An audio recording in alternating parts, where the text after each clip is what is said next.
Greetings, agents. Welcome to Tabletop Anthologies. My name is Severian.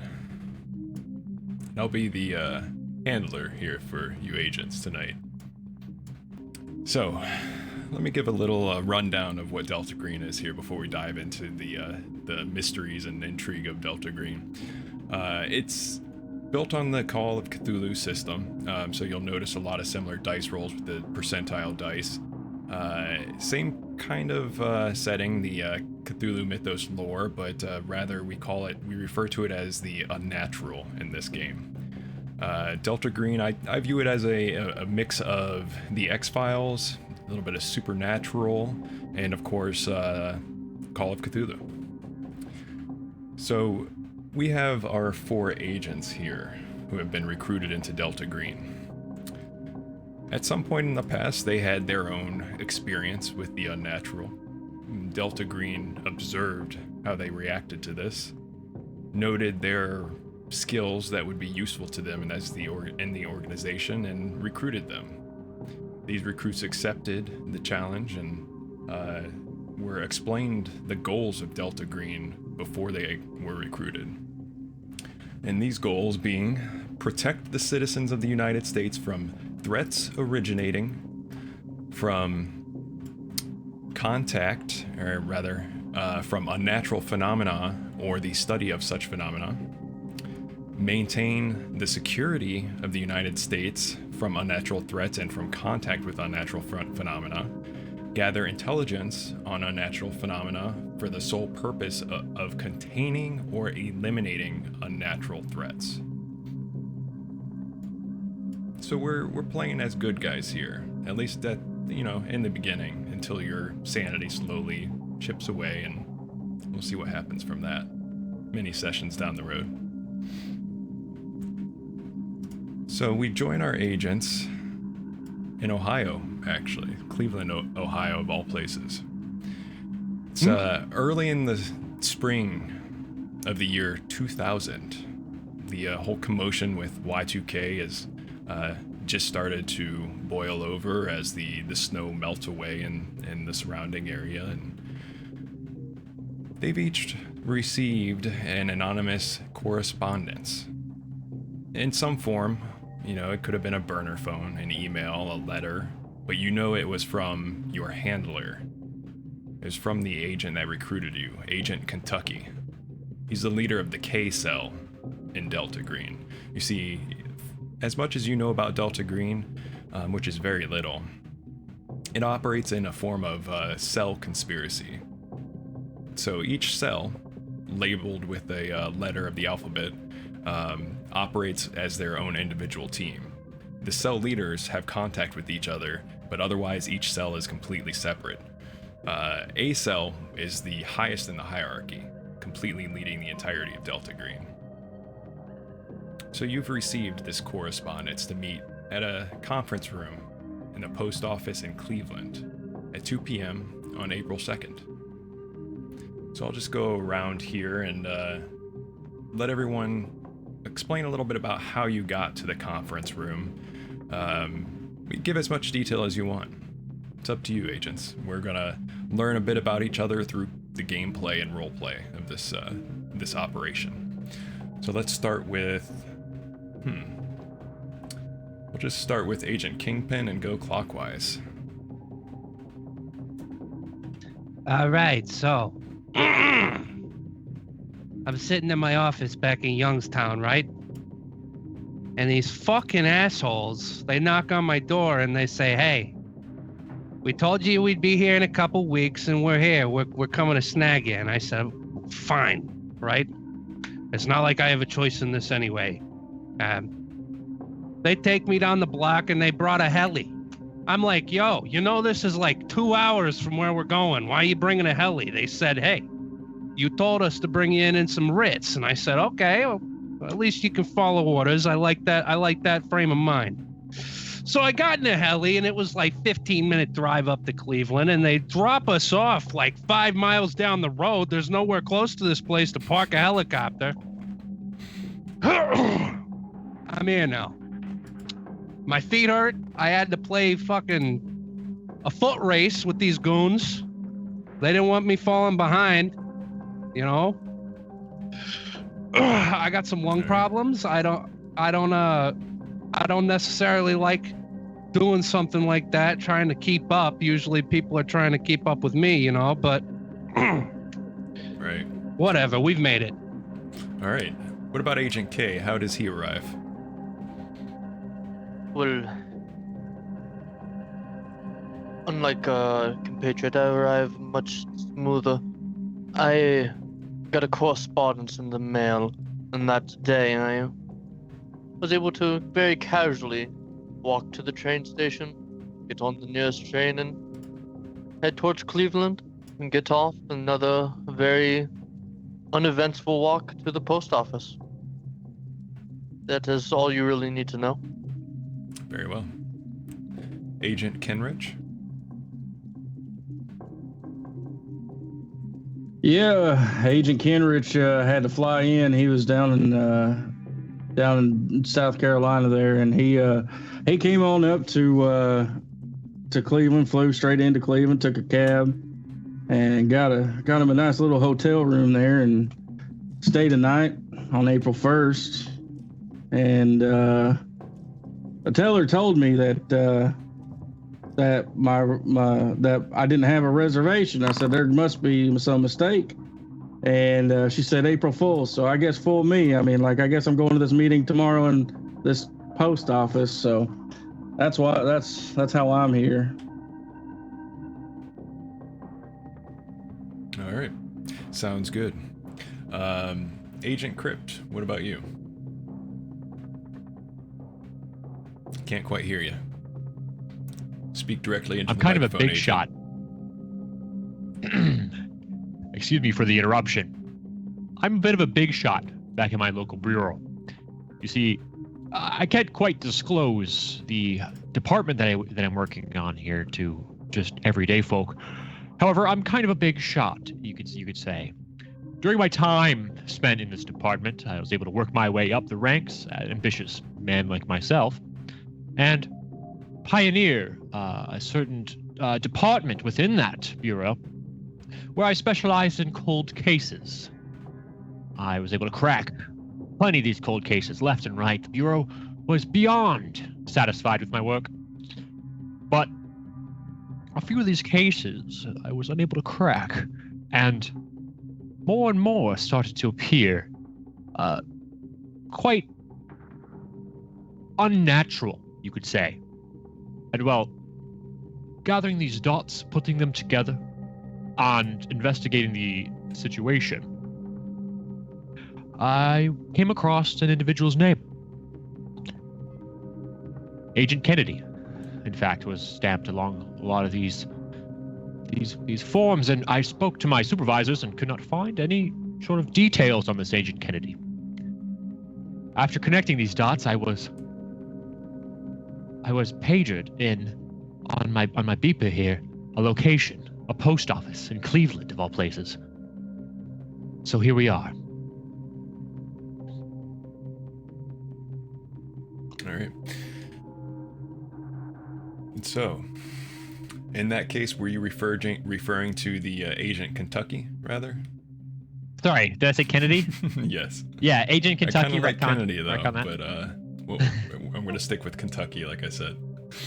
That's fair. Unless Agent Kennedy just exists also. I'm just saying. Could be. Anyway, Agent Kentucky. It was Agent Kentucky classified, and yeah, there we go. Anyway. And so our agents all arrive in their own manner. Which one of you would you say shows up first? Or are any of you kind of early risers and plan on getting there early? I'd show up instantaneously.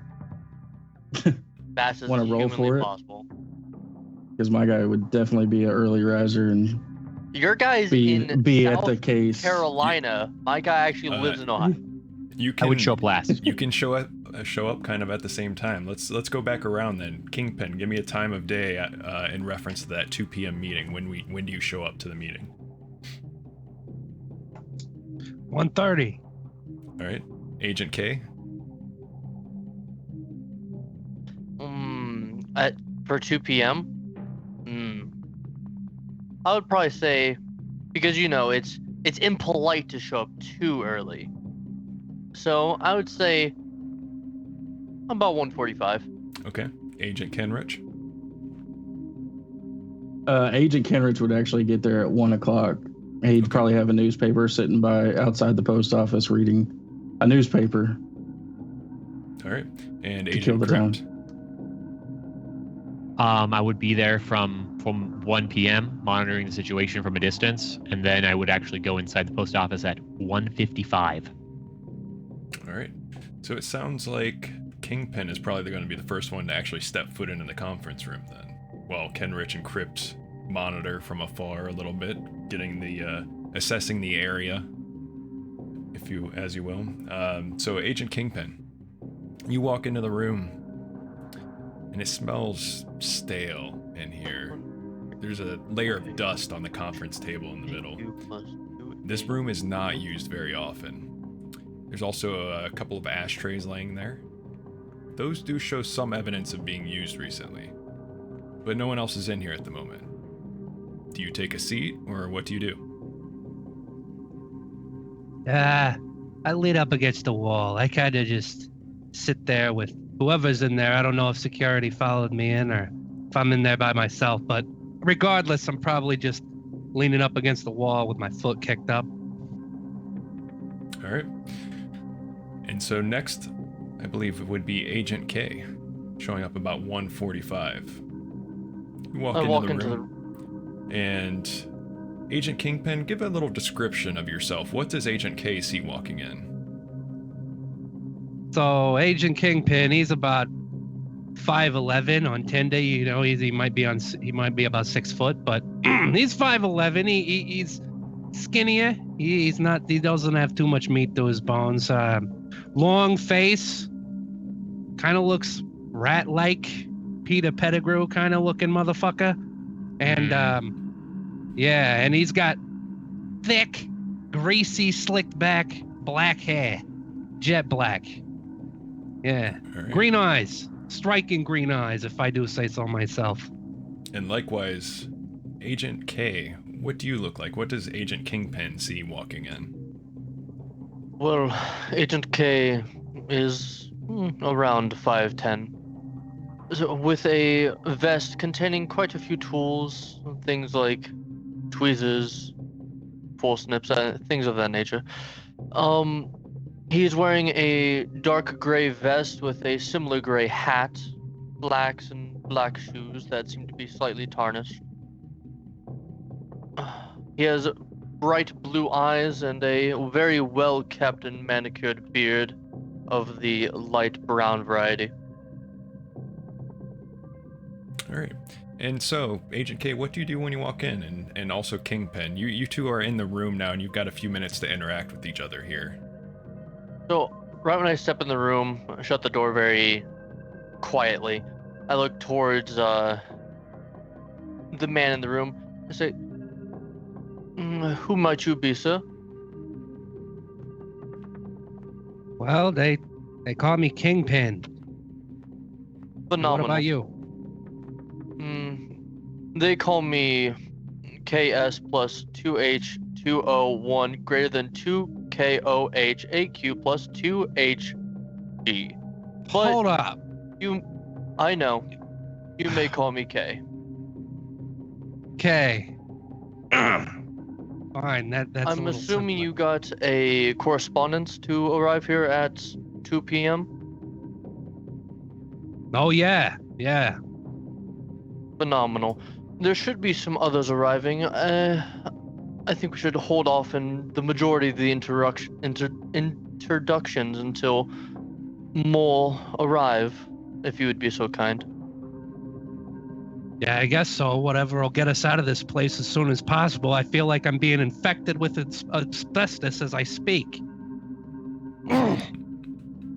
Yes, I used to think that was asbestos too. And then I sit down. All right. So after a few more minutes, Kenrich, Crypt, are you both heading in at exactly 2 p.m. on the dot? No, I'd head in probably 10 minutes early. Okay, and what about you, I would Crypt? be I would be heading in about as late as I possibly can. So I'd say 1:55 after I see Kenrich lead the path in. Okay. Kenrich, you walk into the room a few minutes later after Kingpin and Kay meet each other. Go ahead and tell them what they see. So what you all see is you see a 6'2" man, about 210 pounds, and he's got dark brown hair that's short, usually parted from the left to the right. He's got like a little curling mustache going on. And then he wears thinly framed glasses. He wears a long sleeve dress shirt with a sweater vest on and a tie underneath it. He's got a briefcase in his right hand. And he usually has tan dress pants on with a brown belt, dark brown dress shoes, and dark socks. And that's what you all see. And he's definitely got a little chiseled chin there going on. All right, and what do you do after you enter the room? I look around the room and I see them, and I suppose y'all got the call on y'all's burner phones. Yo. Yeah. Essentially. All right, I guess I'm in the right place then. And I pull out a chair, sit down, and then I pull out my pipe and set it in there, and I get ready to light it because I see the ashtrays around here. So I'm like, I guess it's good to smoke in here, I guess. So We assume. And what would we be calling you by? Kenrich. You can call me Agent Kenrich. Kenrich. Phenomenal. Yep. I am Kay, and this is Kingpin's my name. Nice to meet you, Kingpin friend. and Agent K. All right. Well, boys, it's nice to meet you. I guess we'll find out what all this fuss is about. phenomenal. If this is similar to the rest of what I'm used to, we should have at least one more person arriving, and it is not quite two.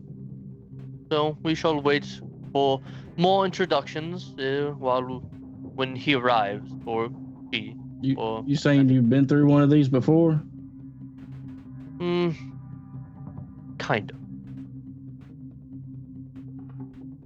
All right, and after a few more minutes, we see Agent Crypt.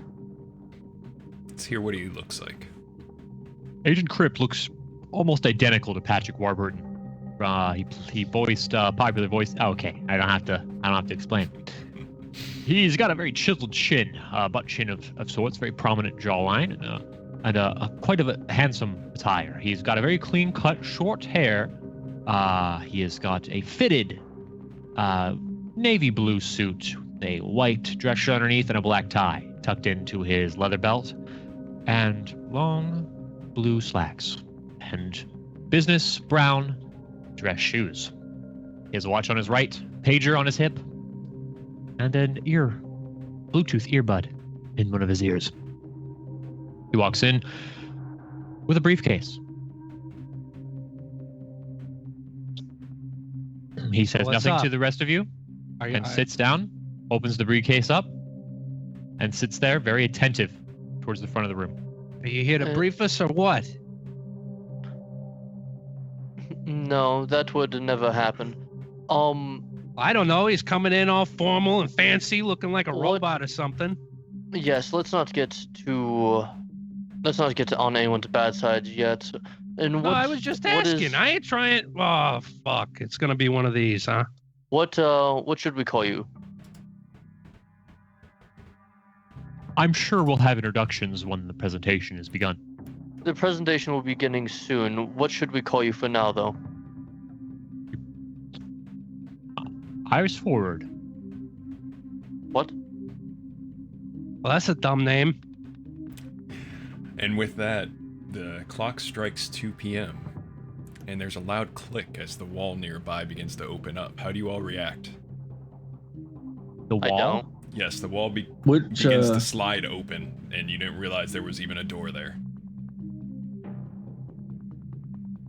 I'm Which- still which nice, wall? prim and proper in my seat. Yeah, Yep, that's I a sit there. good question. Which wall? We'll say you're 'Cause sitting on Kingpin's either. leaning on one. we'll say you're sitting on either side of the conference table, and at one end, opposite from the door you came in, the wall begins to Okay. open up like it's a door. It was the wall was a sham, basically. Okay. I stand up. I say, well, gentlemen, let's make the way through. And I start walking through. Well, before you can walk through, the Oh, door swings what? open the rest of the way, and a man steps out. Oh, Doesn't look okay. I familiar. just stand. He's kind of skinny, lanky looking. He's wearing an ill-fitting suit. It looks like not that the suit is too big for him, but that he's too skinny for the suit, if that makes any sense. He's got an already lit cigarette hanging in his mouth, and he's carrying a manila folder under his arm. He closes the door behind him slowly, eyeing each of you, and says, well, welcome aboard, agents. You can call me Kennedy. Kennedy or Kentucky? Kennedy. Okay. Agent K, you can have a seat. We'll discuss things here. Agent Kingpin, That's it. Agent Kenrich, Agent Crypt. It's a pleasure to finally meet all of you. I'm your control officer for this operation. Agent Kentucky was indisposed this evening. Or rather, and he holds up his hand that's not holding the folder, looks at a rather nice looking watch. It's very shiny, and says, not this evening, this afternoon. And he slides back the chair at the end of the table and opens up the folder and just lets it slide down the table in between all of you. And inside of it, whoop. you see this report. I'll show that to you guys on Foundry. Let me configure permission so you can always get back to it. So he slides that across the table. And then he begins speaking. This here is a report on your objective for this operation. Your directives, agents, are as follows. Proceed to the residence of Clyde Bauman. Remove any evidence of Delta Green's activities. Bauman's heirs are expected within 48 hours. Make sure everything is clean by then. Involve no one else in this operation. Meet in the same conference room 48 hours from now with a report. And if you find any signs that Bauman violated Delta Green security, make sure you report those. Now, let me take a step back there. You're investigating Clyde Bauman. He's now presumed dead. He had a heart attack within the past couple weeks. And you see Clyde, he was a Delta Green agent back in 1967 to 70. And then in the late 90s, a friendly to Delta Green. Infrequently, but he provided us with some useful skills. We need you to clean up this apartment of his. You can see the key there, and he points out the key attached to the report within this manila envelope. That opens up his apartment. Proceed inside of his apartment and follow the directives that I just gave you. It's a pretty straightforward operation. You're all new agents except for you, Agent K, and we'll not get into that here. Now, because of that, I'd like to remind you each of the secrecy involved here. These are clandestine operations. No one's supposed to know about who we are, who we work for. Keep your agent names secret. Only share them with each other. And report back here in 48 hours, as I said. Any questions, agents? Yes, Agent Crypt. It states the family wife, Marlene, was passed away in 2002. Now, does this any association with the case or has any importance on the matter with Clyde? It's unclear, Agent. You know as much as I do, and I know as much as that report. I will say, sir, that Marlene Ballman seems to have rung a few bells in my mind. However, I'm not sure how to connect the dots at the moment. But I'll keep that in mind as we go through the apartment. Very astute and thorough of you, Agent Crypt. I expect nothing less. And now the rest of you, any questions?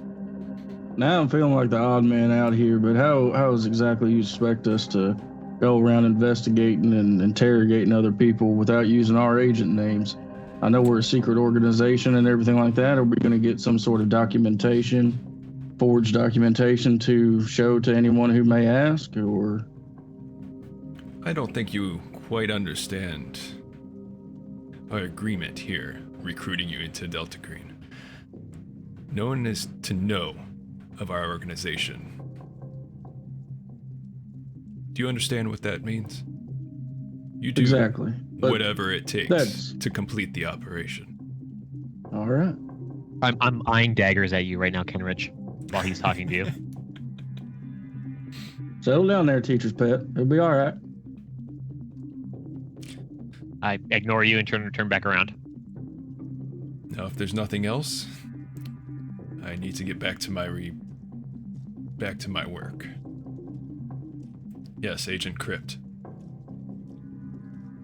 I've procured some artificial FBI badges to distribute to the team. Would that be appropriate for use in this situation, Agent?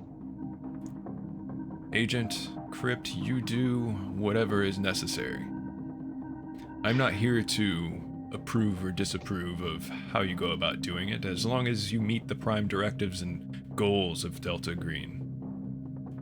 And don't expose what we know. Very well.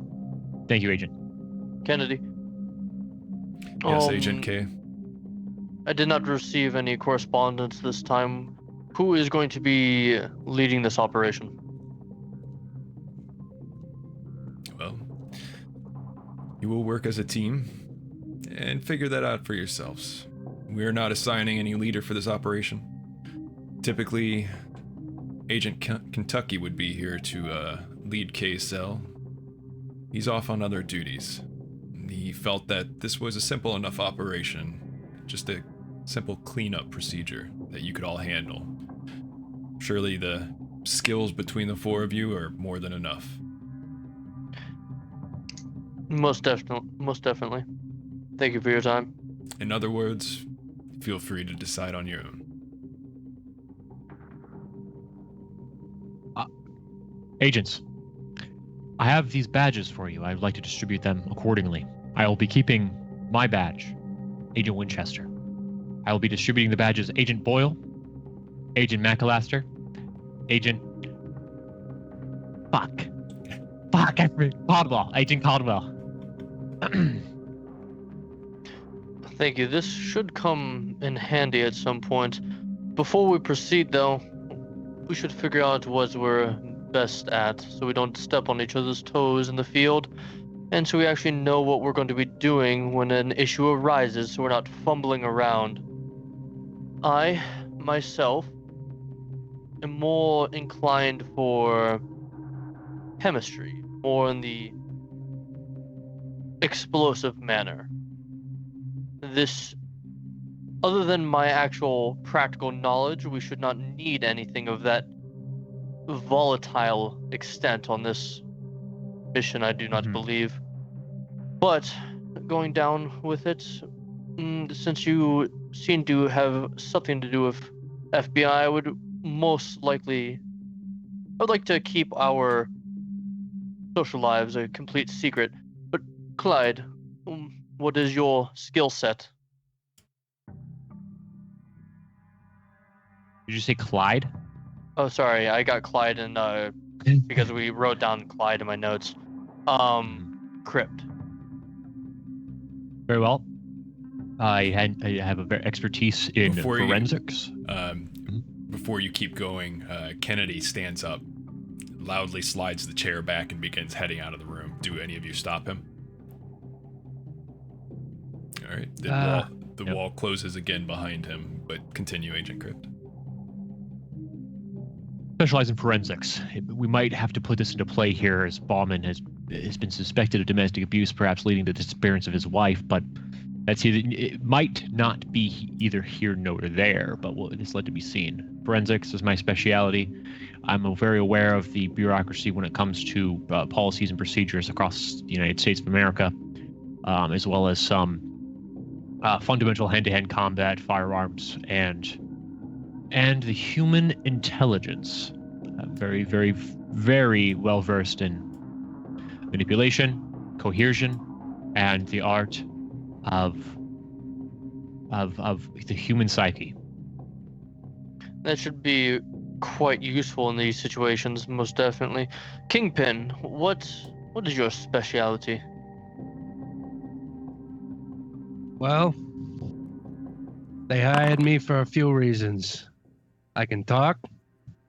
I got a lot of connections, and Kingpin opens up his jacket pocket and shows a controller and points to his back where he has a backpack on and says, I'm pretty good at operating some eyes in the sky.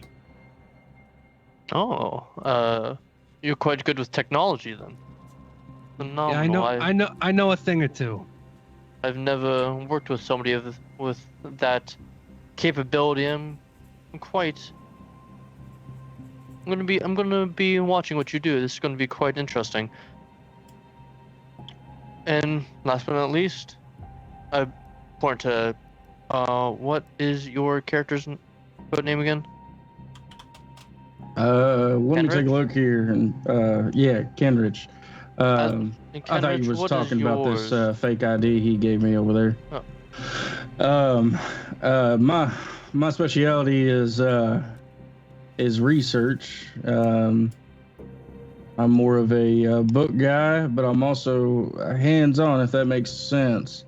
I'm really good with digging, and I'm really good with geological type of things. So, not sure how well I'm going to be on this case, but I could hit up the research books, I could hit up the newspaper stands, I could hit up the library, whatever we need to do. So, this is quite interesting. I cannot give you any details whatsoever, other than, yes, I have worked with the agency in the past. Though, for whatever reason, what we are put here on the team for, there's always a reason for it. All of our skills have something to do with this job. It should be handy. So even though it might not seem as though we are compatible, we should be. At very minimum, our skills, though maybe not our personalities.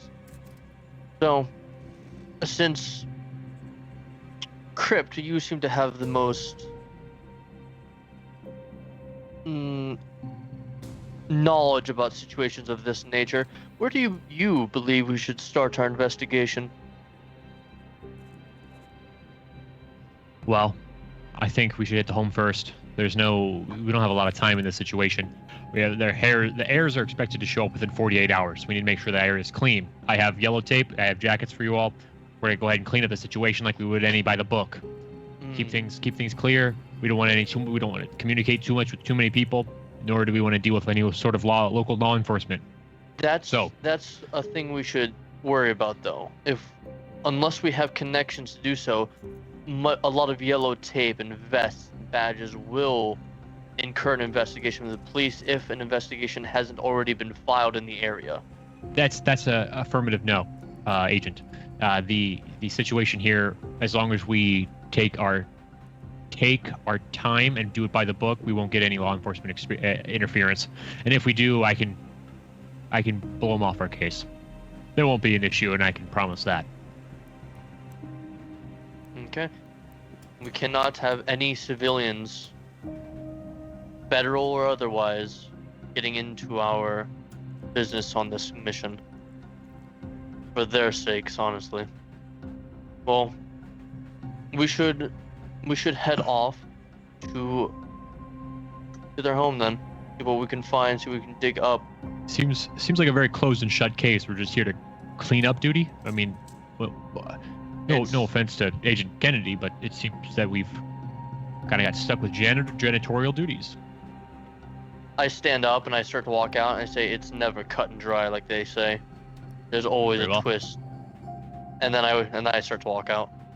Does anyone need a ride? I have a vehicle outside. If anyone came in by air. Yeah, I really Yeah. don't know how the fuck they thought I was gonna get home or get anywhere on that fucking heli, but I guess I'll take the passenger if you're offering. Come on board. What was your name, Agent? Kingpin. Agent Kingpin. It's a pleasure. I'm Agent Crypt. I extend my hand for a handshake. Yeah, all right. Crypt. Yeah, I pull you in nice. closer. While you're in my car, you're gonna follow my rules, and I'm gonna slide you a handgun. You keep that ready and keep you at your hip. I'll pull you away. I look forward to working with you, sir. Well, likewise now. Okay. Well, if possible, if you have enough room, we should most all be taking a vehicle. It would be much faster if you do not mind driving all of us. A four-door 2004 Taurus. 2004? Probably more You like got a futuristic 99. Oh, sorry, 99. Future car. Are you Hey, man, sure? 1999 Ford Are you Taurus. sure? Because the wife died in 2002. Yeah, the wife did die in Oh, 2002, did buddy. it say that? Oh, sorry. Yeah. I actually put that on my 99. notes as like some sort of a 98 before natural that. phenomenon. A couple years before that, 98. So Yeah, yes, 98? 98. You died in 98. Yeah, I have a 99 Ford Taurus. Hopping back, it's And- inconspicuous, blend in with the crowd. Out of character, you did say he supposedly died of a heart attack, right? Yes, Mhm. just a couple weeks before. Okay. Within the last his- couple weeks. Okay, and he was an agent from 1967 to 1970. Yes, say, and then or also during the 90s, he served a little bit as a friendly, which means, providing intelligence, those sort of things, but not actually going out to perform operations. Okay, and then served as a friendly. Yeah. You need to get your windows tinted. All Okay. right, so it sounds like everyone's piling Next into to my list. Agent Crypt's car. Yep. Yeah, I guess so. I'm driving. Okay. All right. And within that report, who is carrying the report around? What are you doing with that? I definitely have it. If no okay. one else does, it's in my briefcase. Like I'm going to keep as much information on what we have documented and on board. Okay. And so within that is the apartment's address. So you drive off there. Is that where you're heading? Yes, we're gonna take our time, follow all traffic laws, and get there slow and steady. Okay. So you drive out to East Cleveland. A lot of potholes as usual in Cleveland.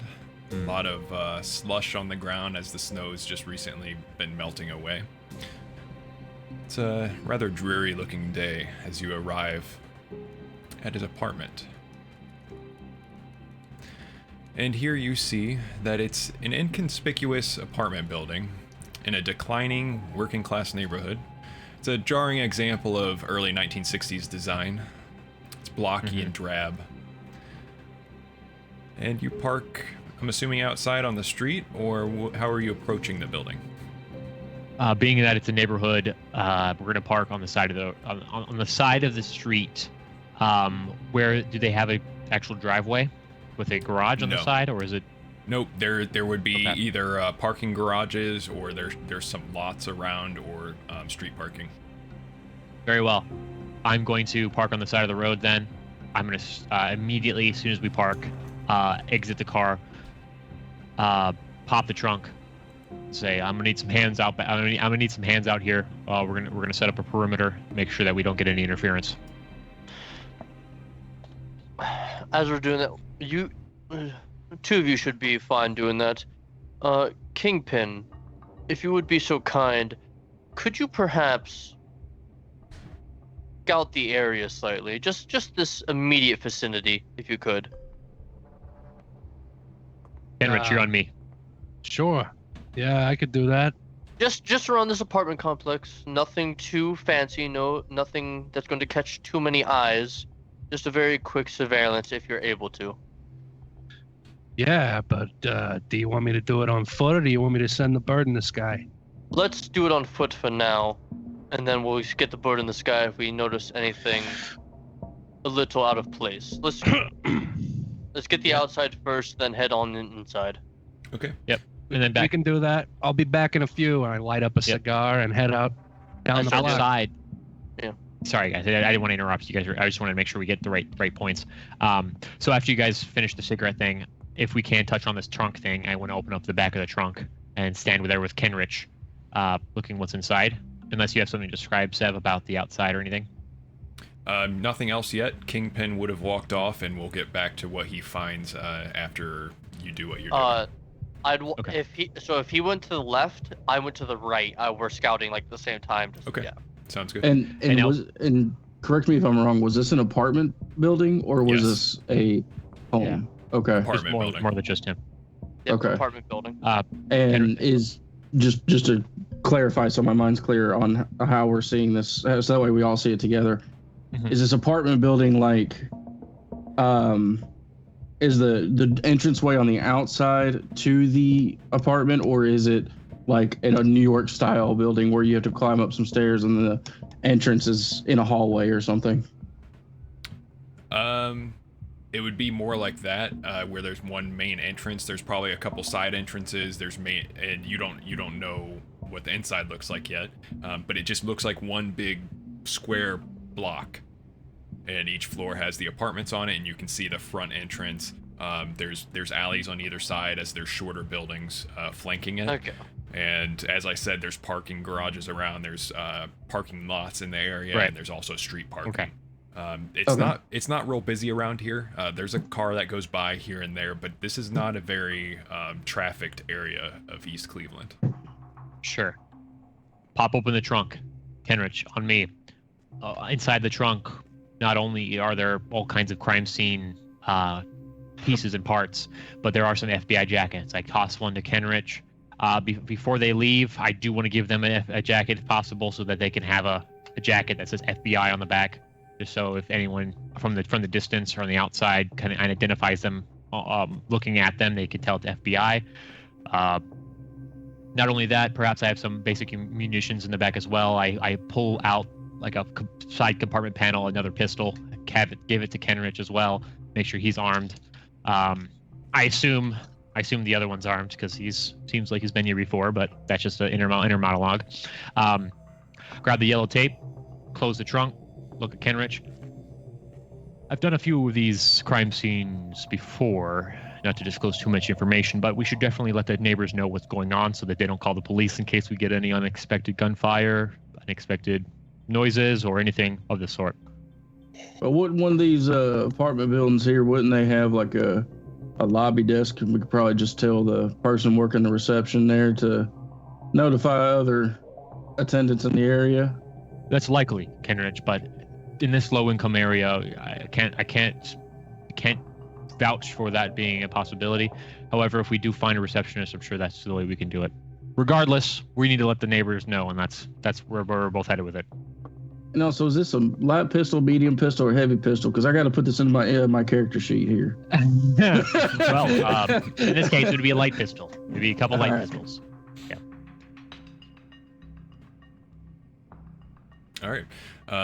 So are you Very waiting well. for the other two to get back, or are you heading inside before they do?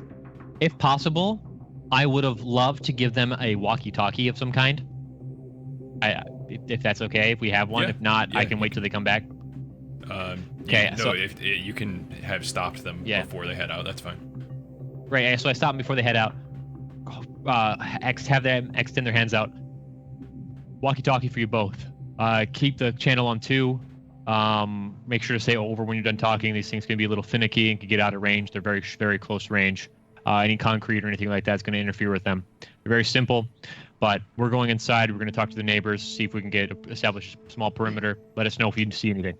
Before we head in there, we're going to be doing the buddy system. Since we've already done this, it will be me and Kingpin and Crypt and what was yours again? I don't see your Kenrich. character sheet anywhere, so I can't remember it. Kenrich. Me It's and Old Gaelic. Kingpin and Kenrich, and Enrich. Yeah, very well. That sounds appropriate for this situation. Do Let us know not- if you meet. If y'all want a quicker nickname for me, just call me Doc. I mean, everybody at the office calls me Doc, so. Agent Kenrich, that won't be necessary. while we're in there, do not call ourselves by our agent names. Go by, I hold up the badges. Whatever on the badge, I will go by Boyle. And what is yours again? I cannot quite remember, everyone. Winchester. Winchester. McAllister. What kind of That name is that? It sounds Polish. And finally, Kenrich, come on, I gave you Codwell. Oh yeah. I was just waiting on you because you forgot it earlier. So, I was just waiting on you to let me know what it was again. Very well. Let's just get in the habit of it. Agent Caldwell, Agent Boyle, Agent McAllister, and I'm Agent Winchester. Let's break. Let us know what's going on, agents. We're going inside. All right.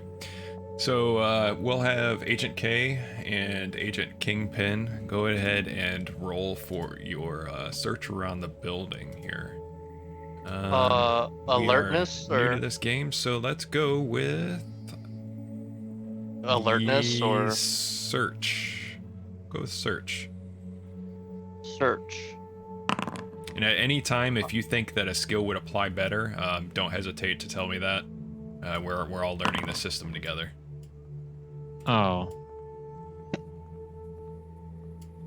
What do we got here? We've got unarmed Hate to combat see for that some on the reason. first one. But your search is there. Okay. Agent K, as you're walking around the building, you just don't get a good sight of anything. You walk through this dark alley, you see absolutely nothing. There's no door on this side of the building, and then you come around the back end and find Kingpin there. But Kingpin, on your way, you are absolutely sure that there's no cameras around this building. There's very little foot traffic, and no one is paying attention to you. What people you do see around here, they're minding their own business. No one cares that you're around here, and you're sure of that. But you meet in the back of the building.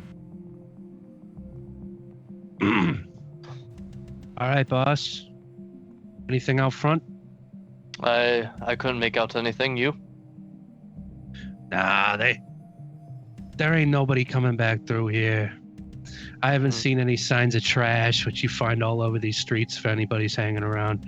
There's no cameras on any of these buildings. I think this place is pretty dead. I don't think we're gonna have too many problems. That's a good thing. Looks like there's a back entrance. Let's just head through here. They should be close to the front lobby at this point. Yep, right behind you. All right. And you do see another door on the back of the building here, but you head back to the front and meet up with Agent Kenrich and Crypt. And you guys take it from here. Very well. Anything to report? There's nothing in the back that we have noticed, right, Kingpin? Right, I was telling Kay, this place is dead. Nobody's coming through. There's no cams. Right. I don't think we have much to worry about unless someone actually steps foot in this building. Affirmative. Good work. It seems this is a small Ohio town, East Cleveland. It's not very busy. Let's head in, take a look, see what we can find. So we go inside. I try to unlock. If there's a buzzer, I buzz in to the receptionist. Whatever works. Whatever makes sense. You're able to get inside. Doors open. There's a small entrance area. There's linoleum floors here leading back to a hallway. You see some elevators to go up to whatever floor you want to. You know that he's up on the apartment of Clyde Ballman is up on the 4th floor. And there's very dim fluorescent lighting in here. It's kind of that sickly yellow color that comes from some fluorescent lights. There's a bulletin board here on the wall, glass encased, a little bit of a shatter through some parts of it, and you can see various maintenance notices and things about the building, numbers that you can contact if you need to contact the owners to deal with anything on that. So what do you do? There's no one here though. No. You can see some Okay. people here and there passing by on the hallway up ahead, going to their apartments or whatever, but that's about it. I take We should. I take note of all the numbers on the wall there. Okay. Okay. So, what apartment number was he? I mean, we never got a number. It's floor 4, number 404. That works. Yes, that doesn't Cool. exist though. That's Okay. according to the report. That's where we're heading. Okay. So, yeah, we'll just head up there. When we finally get to the door, does it seem to be Hang on. We have the Are we key, taking right? the elevator or are we taking the stairs? We always take the stairs. We're taking the stairs. Okay, good. Thank God. So we take the stairs all the way up to floor 4. Okay. You take the stairs up. You only pass one person coming down the opposite direction of you. We're all in Catch FBI notice- jackets, do they? Yeah, and I forgot to ask that. Are every one of you wearing the FBI jackets? Yeah. Yep. Yeah. You too, King? Yeah, I guess. All right. Yeah, I Um, guess. This guy you pass, he does kind of turn his head a little bit. You can tell for FBI agents, he's going to catch someone's eye. But he continues heading down the stairs, doesn't say anything, doesn't really watch you too much, doesn't pique your interest necessarily. So you continue up to the 4th floor, and you approach his room, 404. Okay, so we have the crypt. You have the file with the key in it, correct? That's Crip. right. Sorry, I brought the I can't remember. What was your Winchester? Winchester. Winchester. I can never remember that. Okay, Winchester. You have the key. The apartment. Boyle. Yeah, of course, Agent Boyle. I have the key right here. I stick it. First I knock. Dung dung dung dung. Any reply? No answer. Hear any movement on the inside? I get closer, lean in. Nothing. Key goes in the lock. Hear a click. I twist the doorknob. Gears move. Wood breaks through. I open up the door. What do we see? You open up the door to the apartment. It's pretty dim in here, and the lights aren't on at the moment. But what you can make out is that there's a well-worn couch that faces an archaic squat television. The light pouring in from the hallway, that fluorescent light, you can hear that buzzing from those lights above you. And adjacent from that archaic television, there's a coffee table with a stack of books and magazines and a box of donuts. You can also see part of an adjoining kitchen to the left and a hall directly past the small living room. All right. Quickly now, before we investigate any further, I'm going to pull back. I'm going to take out the tape. I'm going to section off this floor from the stairwell. I'm going to make sure no one else comes through. Okay. Before we go in there, I want to grab everybody's attention. Before you do that, I want to go over a few things with everybody before we enter this site. Now remember, these are the rules. Though half of this, we assume, has already been finished. Stop the incursion. Minimize exposure. Save lives. Cover it up to save others from being exposed. And never ever talk about what you know what. Fight Club. Never talk about Fight Club. Yes. Wait, I don't think that movie's been out released yet. It doesn't Has it? matter. The book has, maybe? Yep. And Fight so, Club movie. and this is the last one. It came out in 1999. 1999. Did it release Whoa. yet? Doug, do we know? Is it pop culture? I think Kenrich just said 99, right? Yep. 99. Is it pop culture? I'm asking you. Are you asking me? Yeah, if it's released, then Yeah. for sure. Yeah, especially that If close it's to it being 99, yeah. released. Okay. That's what I'm saying. Okay. It's gotta be pop And culture, then- yeah. And then I point to the door. I say, I don't care how finished this has already been. Keep on your toes. Don't want your head coming off. And then I slowly, and I mean slowly, very carefully step into the room. Mm-hmm. Okay. You step into the room and see what I just described. You also notice, though, since you stepped in here, just next to your head on the door, or next to the door here on the left, There's a key rack there. You can see there's a key ring there. Okay, one second, I'm gonna look back. Winchester, do you have any gloves?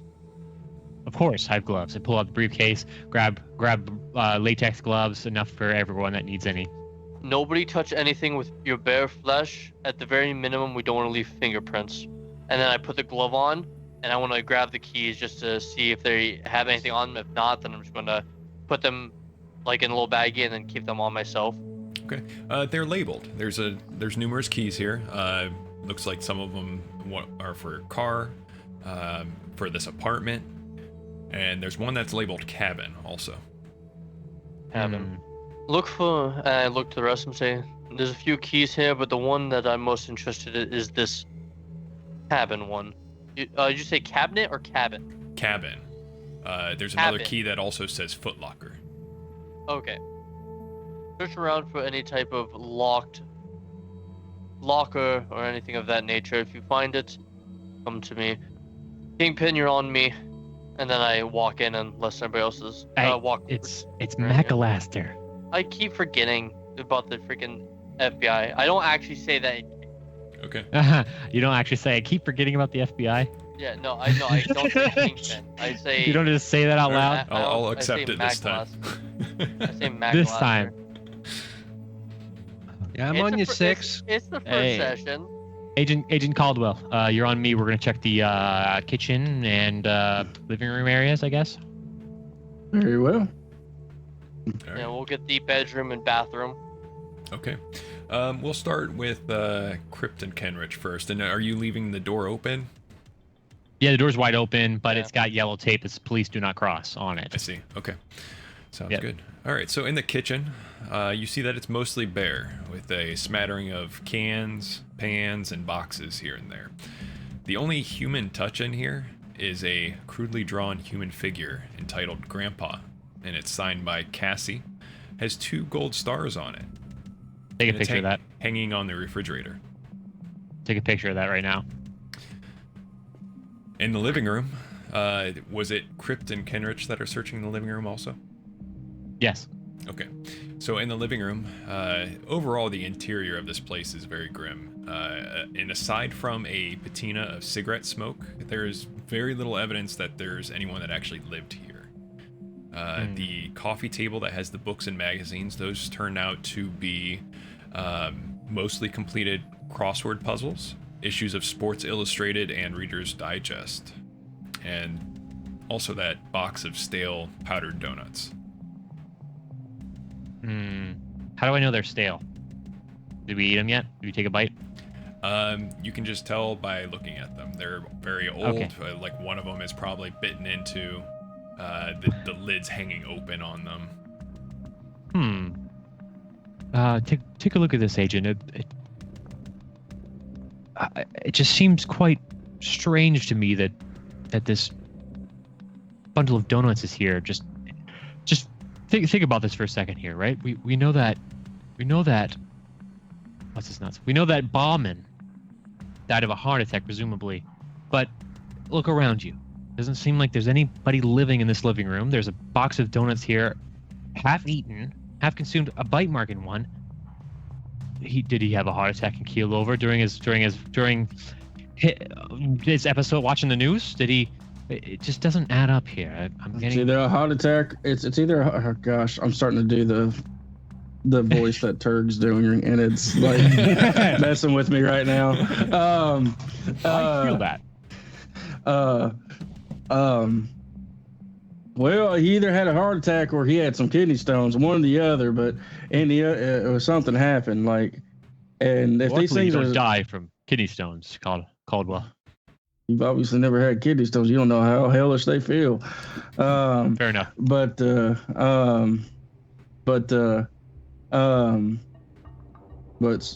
yeah, it's either that or he had diabetes and he overdosed. I don't know. So while you were investigating the kitchen and living room, Agent K and Agent Kingpin, you head down that hall. Here you see there's a linen closet, a small bathroom, and at the end of the hallway there's 2 bedrooms. What are you doing? We should, Kingpin, if you have no issues with it, we should hit both rooms together, watching each other's backs. Yeah, dude. I go ahead. Fantastic. We'll hit the Okay. restroom first. All right. So in this small bathroom, it's in a very disturbed state. You push open the door and it loosely swings on the hinges, and you see immediately a broken towel rack, a cracked shower door, a few fragments of broken ceramic, toothbrush holder swept into a corner, and there's persisting faint traces of the smell of decay. Yes, I love what a heart attack will do to some people. Don't you agree, Kingpin? Yeah, You that's just said foul. Kingpin. Dang it! It's a thing because I'm not used to not saying each other's fucking actual names. Right. Oh, Twice. it's gonna be a thing in this game for sure. Yeah, I It's gonna be know. very hard to do that. Yeah. It's a fake name of a fake name. I already saw that, Uh-huh. Kyle. Thank you.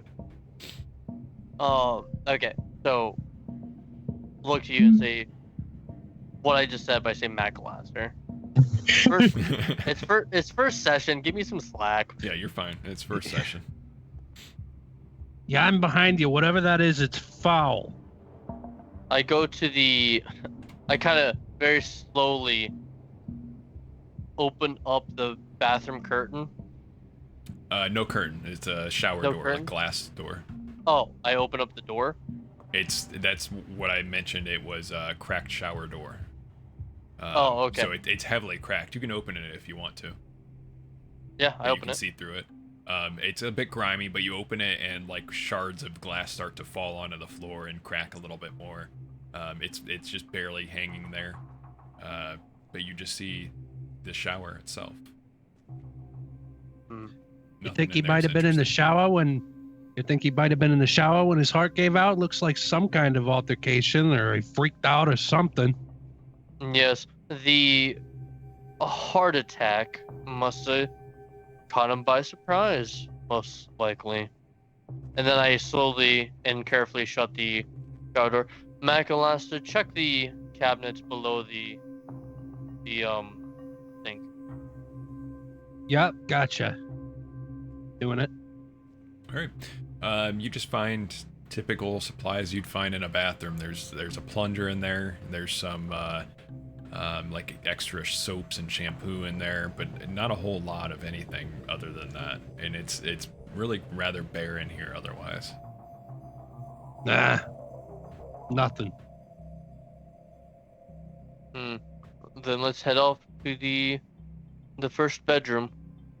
If we can't find anything, we'll search once and we'll search again more thoroughly. I just want to make sure there's no dangers in here first. All right. So there's a small closet in this hallway and two bedrooms at the end of it. Open up a closet. All right. The closet, it's a very small linen closet, not even enough space to step inside. There's a few towels in here, and that's about it. Okay. If I can't find anything from like rustling through them, I just close it and head to the bedroom. Okay. There's one on the right and one on the left. Which one are you heading into? Macalaster, what do you think? Right or left? Whatever. Left. Yeah. Sounds good to me. So I head to the left. So in this bedroom, it appears to have been used for an office and storage. There's a desk that stands against one wall, and several waist-high file cabinets stand along the adjoining wall. There's numerous papers stacked along just about every surface, and also stacks of file boxes in a corner. Macalaster, start reading those papers. I have the key, I assume, to one of these cabinets. So I'm gonna start trying to unlock stuff, and he go through paper. Yeah, As you I'm start- already on it. You start going through some of those papers. The file cabinets don't appear to be locked, but they do have locking mechanisms on them, and there are some small keys on the key ring for them. But it doesn't seem that any of the ones that I mentioned before fit it, so that like the Foot Locker one doesn't fit any of these. And about this time, we'll say that Agent Kenrich and Crypt are done with their living room and kitchen investigations. Would you like to head back to the other agents? Did we find nothing of value in there? Seemingly not. Besides the donuts? No. Seemingly not, Caldwell. So I was just trying to do it in character, but what the fuck ever. I mean, you guys can just fucking get the exposition. I don't give a fuck. I'll try less. It's fine. Try harder. I'm just kidding. But yes, tell me, what are you doing? Regroup with the rest of the agents. Perhaps they've had this investigation a bit more fruitful than ours. So yeah, as soon as I hear their footsteps, my head's coming out the door frame. You know, what's going on? What's Agent McAllister? Yes. What can you report? I kind of like peek back, probably back in the bathroom area if that's where they still are. Is that where you are? They're in the back No, left we're in the bedroom. bed. Okay. Exactly. Roger that. We haven't hit the anything. We haven't hit the other bedroom yet. Mhm. Bathroom. Not really sure what went down. We think maybe that's where he had his heart attack. The shower, the door's all crushed. There's glass everywhere. I kind of stand Rushed. up. I kind of stand up on that one. I say, agents, be careful. Make sure none of us have a heart attack. I feel like something a bit more unsightly went down. Make sure you stay on your toes, as I've said. Do we have a body? Have we found the No, body none yet? that we've found so far, but there was a distinct smell of K. So, in that report, you would have known that the body was already taken from here. You're just here to clean Thank up you. after. Yeah. Very well. Body's gone. Let's explore that remainder of that bedroom there, and then we'll start to fix up this apartment a little better here. Take care of the donuts, fix up the bathroom a little bit, and make sure this thing looks as prim as proper, like no one died here recently. Okay. So let's head into the. I'm gonna head into the other bedroom now. Okay. And Kenrich, what are you Grab the doing? door. I believe Kenrich is just gonna follow Crypt. He's kind of out of his element here. Okay. This room is just about as bare as all of the other rooms you've searched so far. There's a queen-size bed and a dresser here.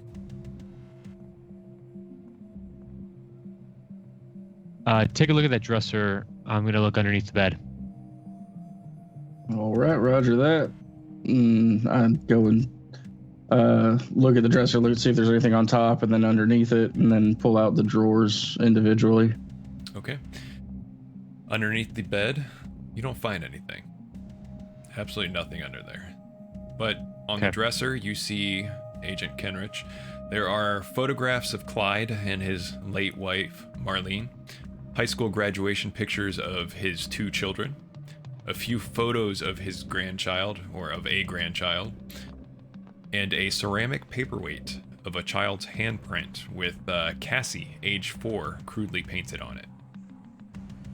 And Cassie. within the dresser, you just find some clothes. Looking through those, you don't see anything unusual. Maybe a watch, some belts, that sort of things. Nothing under the bed. there- What can you report? Sorry, go ahead. Just the normal here. Photos of him and his wife, his grandchildren, his children, little ceramic plating, and actually that ceramic. Wait. Daughter. Did you say there was a? How many Yeah, in that file. grandchildren? We don't have any grandchildren on file. We don't. But we saw that you had that picture out in the hallway that you took a snapshot of, said grandpa, and it looks like grandchildren here. Right. Which we don't have that on our file, so that concerns me. Perhaps the family is a little more active than we were aware of. But that being said, it's just the usual. And that was a ceramic handprint, you said? Yeah, it's like a child's art project. I'm gonna take a closer look at that, like lift it up, turn it around, see what's on it. Okay. It seems like this Cassie probably made it in like a preschool or kindergarten class or something of that sort, and had painted her name on it, maybe with the help of an adult. And that's really all you see. Nothing unusual about it.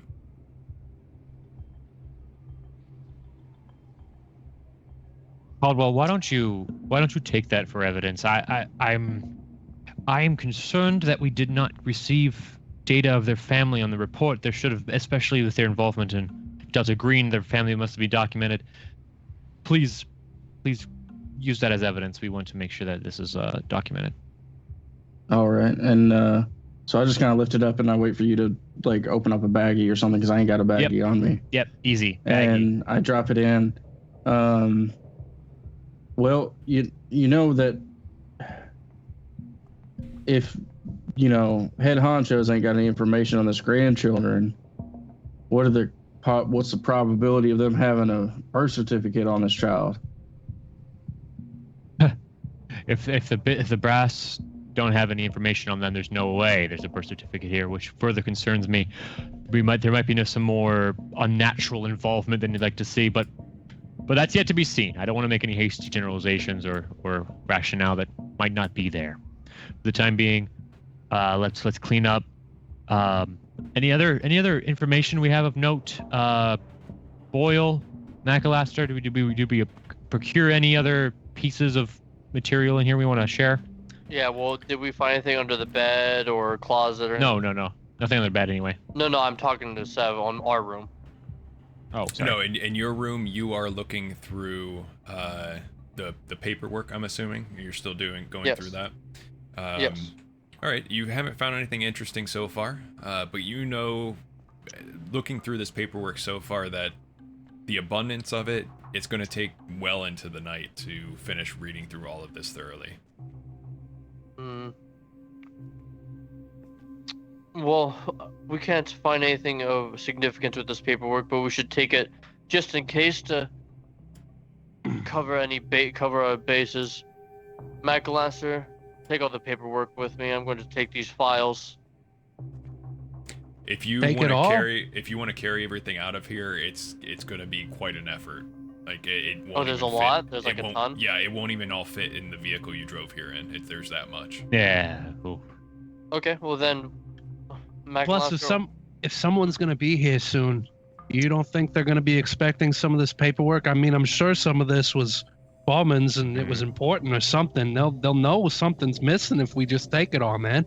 Agent Boyle, keep in mind, in 48 hours, the heirs are going to approach. They're going to want any documentation they can possibly find. Our job here is to clean up. So let's clean up. Agent K, as you're looking through some of these, you start to recognize a pattern. With your skills in accounting, you come up with a system suddenly that you know that you can cut the time in half looking through all of these and thoroughly examining them.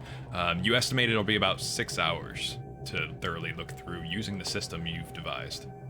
Mm-hmm. I looked to everybody and I said, Yep. if you give me a moment, not quite a moment, not quite a moment. If you give me some time, I can get through all these papers quite. That's with fast. your agent, your team working together. Yeah, okay. Well, then I bring this up. If you assist me, I have a method that should be able to sort through all these papers in a matter of around 6 to 7 hours. Very, very well, Boyle. We have the time. Why don't we clean up this area first? Make sure everything's nice and tidy in here, and then we'll get started on the whatever accounting business you have.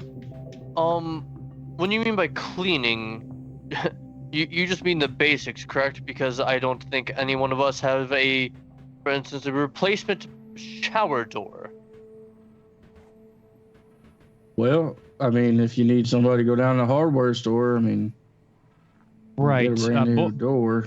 Boyle, this must be your first cleanup job, but we're going to have to take care of everything here in terms of structural and amenities, everything that has to do with this.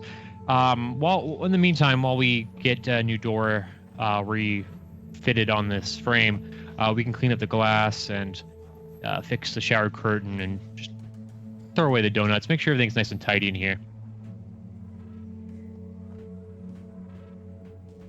Yeah, you can certainly go about doing that. So it sounds like you're going to take the time to examine all this paperwork and clean up the apartment a little bit. That's going to take you about 6 hours, as I said, to go through all the paperwork thoroughly. At the same time, you're able to clean up the apartment a little bit. Agent Crypt, are you going into the bathroom then at some point? Yeah, I am. I'm going to be thoroughly taking the door off its hinges, setting up the shower curtain, all that good stuff. With your skills in forensics, you are sure that Clyde had his heart attack in here and died. Mm-hmm. Based on the smell alone and some stains and things that you're able to see, he was in here for a few days after he died and before he was collected. But as you're moving around the apartment, probably definitely get a mop on that too, by the way. Yeah, you can definitely do that. Sure. But you all notice at some point or another that there's a woman that's seen slowly passing by the open door, peering through the tape outside multiple times while you're in here. I'm gonna, since I'm the one dealing with, communication-wise, it seems seemingly, I'm gonna approach the lady. Ma'am, this is police business. Please do not cross the yellow tape. She acts like she has no idea what you're talking about. Just gives a little shocked expression. She's an older woman. Looks like probably in her 60s. She's walking a small chihuahua at the end of a retractable leash. And she just looks at you a little surprised. Says, "Oh, I saw the tape and was a bit confused. I know Mr. Ballman had passed away. Was he involved in something?" Ma'am, I'm not at the liberty to disclose any further information about the crime, about the scene, rather. However, it's under speculation in terms of what has actually gone down here. Now, you should be receiving a full report in the New York, I don't say New York Times, in the repository here within the next couple of days for a full report. Oh, your chihuahua looks quite lovely. What's your chihuahua's name? Oh, well, this is Mitzi. And the dog gives a little bark at you. It's growling all the time. Yep, I'm gonna get down on like a squat, and then I'm gonna slowly hold up my finger, waiting for this thing to bite me. It reflects back if I can. It barks at you and then just hides behind her. I know it was a Freudian slip there in chat. That was funny. If I said that I want everything that I say, I want to be role played out. So I said that. So if she's suspicious, whatever. But at the end of the day, well, ma'am, it's a lovely dog. Once again, we're unsure if this is any sort of foul play, but you should see your full report about it in your local newspaper. Oh, well, I'll keep an eye out for that. It was such a terrible shame that poor Mr. Ballman wasn't found for 3 days. It's a real pity. What's your name, ma'am? Oh, I'm Jessica Janowitz. Yes, Miss Janowitz, and your address, please. Oh, well, I'm just right there, and she points at 405. Okay. Very well, 405. And do you know anything about about Ballman? Any sort of characters coming in and out of his apartment, or any thing of note you'd like to share with me today? Well, no, I knew him, but we weren't close. We said hi every once in a while, passing by in the hallway, but very neighborly. Yeah, he always seemed like such a nice gentleman. And so I've been hearing from his late family as well. Well, do not be alarmed. I do believe his family is expected here in the next few days here to recover his belongings. Well, that's nice. I will say I've never met his children. Yes, well, I will say, ma'am, for the rest, I would say another 12 hours here. We're going to be investigating. It's going to be quite some time. I would appreciate it if we could keep privacy and any sort of influence at the minimum. Although you're not quite bothering me, and I do hope you have a great rest of your day and you have a lovely dog. Well, you too. Thank you. And she starts heading off to her door, opens it and heads inside. And you notice that she closes it very slowly, like she's kind of waiting for you to leave without actually closing the door. But she eventually does close it, and there's slowly after that a latch. Right. Sounds good. So pull away. Nothing to worry about, agents. Just an old lady and her dog. I mean, is there a specific reason why we're leaving that door open? I mean, we ain't necessarily in the barn, so I don't see why we got to keep it open. With all due respect, Agent Caldwell, I will say that during these investigations, leaving the door open is not necessarily an invitation, but rather a warning to those willing to step foot. I'd rather be able to tell these individuals coming through and not have any sort of I would rather not have any mysterious visitors on the other side, if you will. I'd prefer to keep the door open. Got a peephole, don't we? Actually, I just realized something. Having that door open does actually, if something unnatural would to pop out and somebody was on the other side of that open door and they saw something, we would have to, well, So I think we might have to close the door.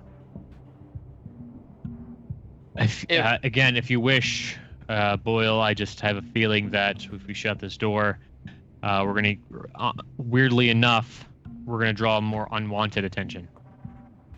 Again, it's probably a smart idea if we close it. If we do happen to grab anything that is, again, unnatural, like kind of well, have you found anything unnatural in here, Boyle? Is it really worth a damn time to sit here and argue about the what ifs? I kind of slam my hand on the wall. I say people's lives, just for knowing something, could be taken away in an instant by us. So yes, it's that important. I'm not arguing. The door's Listen, back agents. open. Did we forget about that statement? Shut your mouth. Listen, agents, I'm of no use here right now. Why don't I go out and patrol the doorway and make sure no prying eyes come in here and try and see what we're doing, and I can kind of push them off to the side and tell them to go about their business. Listen, Very well. Burley, you can do what you want, but the fact of the matter is, if you do that, we're here longer. We're gonna be here all night anyway. No, I'm saying while we're doing this, like I can go do that. Well, we need you for the getting the papers or. You can manage that. That's fine. Oh, okay. Okay, cool. Very well. Very well. Caldwell, it's an astute idea. Stay on the outside. Make sure we don't get any prying eyes. We'll be inside investigating this information here, the paperwork. All right. And as soon as Kenrich goes out that door, he doesn't know if this apartment building is smoking or non-smoking or whatever, but he lights up his pipe again and he's just like scratching his head and making sure nobody else is around here and stuff like that. Okay. And I assume we start going through these papers. These bad boys. At this point, you've probably already gone through a number of those. It was probably a few hours before that woman was actually addressed at the doorway. Kenrich, you don't really see anyone else, trying to get in or really see anything inside. They now that you're standing out there, every time someone passes by, they kind of look at you for a second, but they immediately eyes forward and continue walking down the hallway, not trying to look past you. There's surprisingly not much of anything interesting in this paperwork at the end of the 6 hours. The only thing you really notice is the location, the exact coordinates of a cabin 4 hours south of you in southern Ohio. What are those coordinates? Good question. What's the latitude and longitude? Give us the latitude and longitude right now. Don't have it. So you find Make it up. that within the. I'll make it If- up and it'll send if- you somewhere completely If different. one of y'all, one of y'all were In to South come Africa. and tell me the coordinates, with my geological background or something of that nature, I would probably be able to tell you where it's at and look it up on my laptop. Okay. Sure. So after we figure But out you- those, I was just saying, the paperwork clearly shows that Bauman owns a cabin there, and it's a rural area. so I wanna get the stack those papers and look towards the other two agents. McAllister, Winchester, Yeah. the coordinates of this cabin. We have obtained a key for, I believe, this cabin within this apartment. If the cleaning once we get the cleaning all finished, it's probably astute to head down there and search that and clean up as Right. well.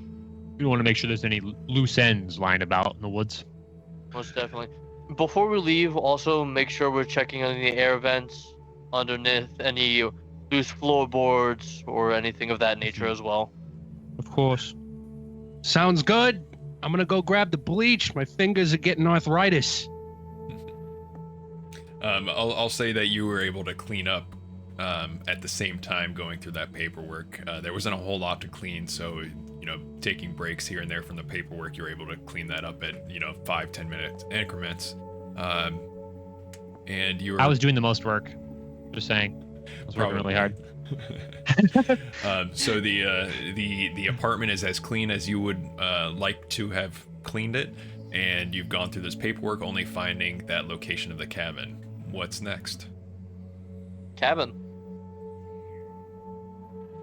Wait, can we You really think grab we a... should go to the cabin? Aren't we supposed to be meeting back up at that post office in like a day and a half? There's no. He's going to have us go to the cabin anyways. This might as well go get it done now. It is No. a loose end. Gentlemen, now before we continue any further, I will say I am human. We are all only human, and it's only appropriate for us to take human breaks. Now, how about we head to the nearest diner, perhaps grab a quite quick bite on the way down? It'll be on me. I see Nah, no issue I with don't. that, I as don't long do as it- food out in the public. You can. I'm good. I do not see any issue with grabbing some food as long as we take it to go. We are on a time limit. Who knows how long this cabin can take. Very well. Kingpin, are you sure it's not something... Yeah. I don't do the whole, especially since they got rid of the smoking areas. Fuck that. I see. Very well, then, to each their own, as you can imagine. Hey, Agent K, why don't we pick something up for the agent here? I don't want him running on empty. Most definitely, that should be any issue as well. Mhm. But Very don't well, we'll head to our forget- we'll don't head to our forget nearest Denny's. Boil out there. We'll head to the nearest Denny's or Waffle House. Those Alright. didn't exist in the 1800s. This isn't the 1800s, asshat. I know. I just said I was just stating a fact. Head to So- Denny's. Do you have a menu for Denny's you could throw us in Oh Foundry? yeah, I'm glad you asked. I downloaded the menu for Denny's from 2000. I have that available. I mean, is Can there we any roleplay other the whole encounter? Is there any other meal that you get at Denny's besides the Grand Sandwich? If you don't, Can we if you roleplay the eat whole something else encounter? other than that, We open up the Denny's. We walk inside. There's a waitress there. She's probably the hostess, and she greets us with a hearty hello, Do and you have welcomes the us to FBI Denny's. jackets on still? No, we took them off. We definitely took them off. Did you take the tape down in the apartment? We definitely did. We cleaned up. Continue. We cleaned up. That's what it means to clean up. We took everything down. Gotcha. We took off. We went back. We put the jackets back in the trunk. They still have their guns on them. I will say. I Okay. did not take any of those. Walk into Denny's. Greet her. What's her name? Hostess? Claire. Abigail. Oh, okay. Claire it is. Abigail. I call her Abby. Claire. Yes. Yes. We'll take a booth for 4, please. All right, right this way. She's a older woman. Looks like well, not really older, because I mean, Mm-hmm. late 30s. I mean, Okay. she's an adult woman. She's Whoa, working the third 30s? shift at Denny's. Looks Mhm. like she's had a rough life. Mm-hmm. She That's seats good. you, Sure. slaps some menus down on the table. Thank you. What can I get you? She I said seems to be coffee, working as black. both the hostess and waitress. Coffee, black, eggs, over medium, home fries, and a pancake. I'll Alright. take a very human breakfast. Shut the fuck up, dude. If he says that, I am with my shoes on, I am grinding my heel on his toes. You sure you Ah, don't want to? You sure you don't want a? I'm feeling quite a human amount of pain from that. You sure you don't want a glass of chocolate milk to go with them chocolate chip pancakes there, son? Son, how old do you think I am? How old do you think I am? You're in How your old do you think mid-40s. I am? Anyway, that's not the point. Yes, I'll take the chocolate chip pancakes, please. I'm in the mood. And she's writing all this down, just like barely glancing up from her notepad as Right. she's writing.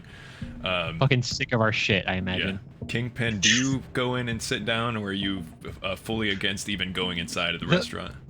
The camera cuts to me in the car. You know, the radio going off. Nice. All right, I like that. I Okay. think- So your Okay. coffee, your drinks, all your food is delivered to you, and you're free to do whatever you want from here. You can eat your food here. You can take it to go. It's We'll probably take, probably like getting close to 10 p.m. now because you left that place around 9. Yeah, Sure. we'll definitely take it take- to go for sure. We'll take it to go, ma'am, Okay. and we'll also take an order of French toast to go as well. Well, then why'd I sit you down? And then she just heads back and starts boxing up your food.